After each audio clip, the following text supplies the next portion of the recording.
আসসালামু আলাইকুম ভাইরা, আমি চিকিৎসার জন্য আমারে কিছু সহযোগিতা করবেন আপনারা সকলে, জানে আমি চিকিৎসাটা করতে পারি। আসুন আমরা একজন অসহায় লোকের পাশে দাঁড়াই। নাম রুবেল আনসারি, গ্রাম মেরুয়া, মনোহরগঞ্জ থানা, কুমিল্লা। একজন হত দরিদ্র ঘরের একজন সন্তান টাকার অভাবে তার চিকিৎসার খরচ চালাতে পারছে না।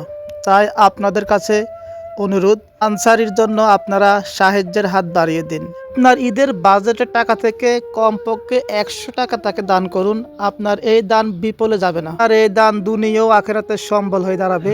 আমি স্ক্রিনে একটি বিকাশ নাম্বার দিয়ে দেব। এই নাম্বারটি আনসারির নিজেরই নাম্বার।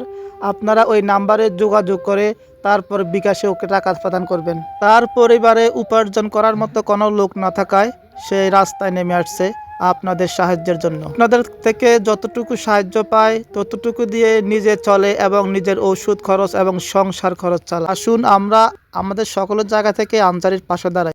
চিকিৎসার জন্য আমারে কিছু সহযোগিতা করবেন আপনারা সকলে।